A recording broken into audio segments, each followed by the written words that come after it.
Hi, this is Victor, and in this presentation I'm going to show you an example of regenerative braking occurring in my vehicle. And I'll start off by saying, first of all, that regenerative braking will be shown in different ways in different vehicles, depending upon the way the vehicle manufacturer wants to create the instrumentation in the vehicle.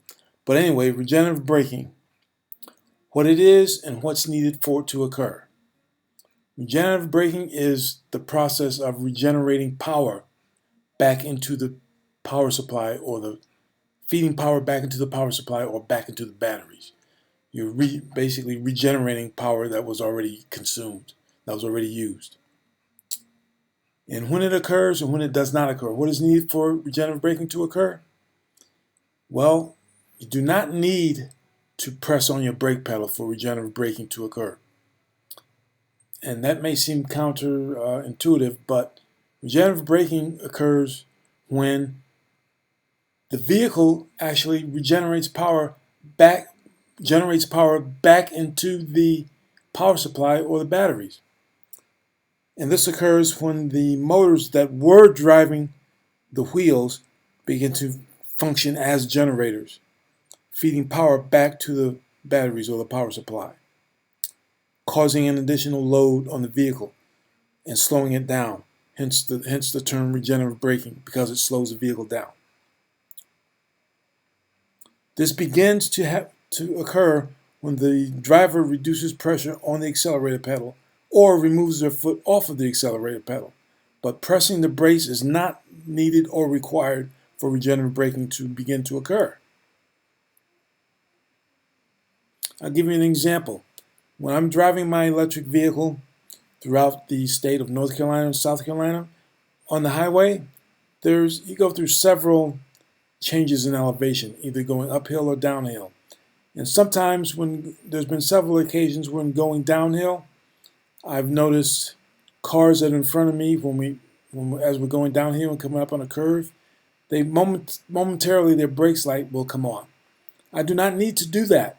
If you ask any EV driver, they will tell you that they can modulate their speed slightly by just reducing the pressure on the accelerator pedal or taking the foot off of the accelerator pedal and allowing regenerative braking to kick in. The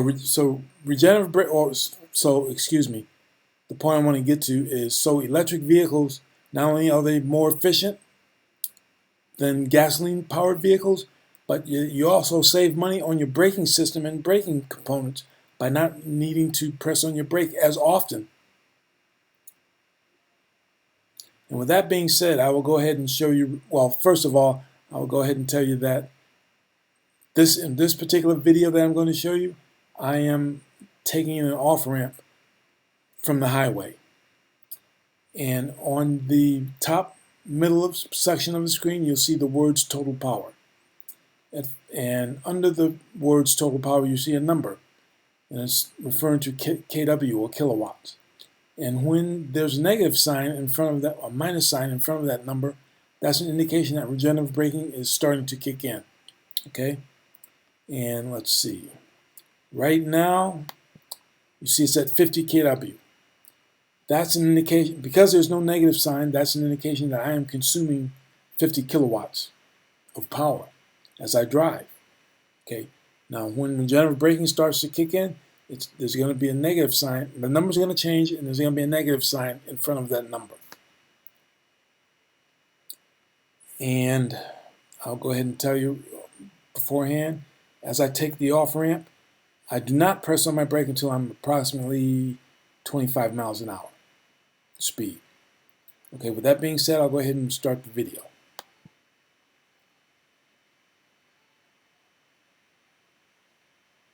You see there's a negative 33. My speed is slowing down. I don't press my brake until I get to about 25 miles per hour. And then when I reach 0 miles per hour, you see I am now consuming 5 kW, or 0.5 kW, a half a kilowatt, because I'm not moving at all, so therefore regenerative braking cannot kick in, because I'm not moving at all. And I didn't press on my brake until, wait a minute, let me go ahead and start it I'm going to start this over again.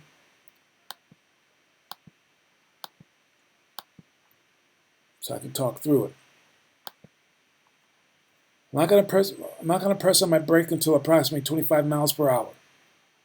But before that, you see the total power is negative. And that is regenerative braking kicking in, going into effect. And this has just been a demonstration of regenerative braking going into effect without having to press on the brake pedal. And that is the point of this entire demonstration. You don't need to press on the brake pedal in order for regenerative braking to go into effect. Regenerative braking is in fact just the motors, the induction motors that were turning the wheels begin to act as a small generator to feed power back into the power supply or the batteries. So you're regenerating power back into the power supply, and this has a slowing down of the vehicle, thus the effect on the vehicle, thus the term regenerative braking. Thank you for watching.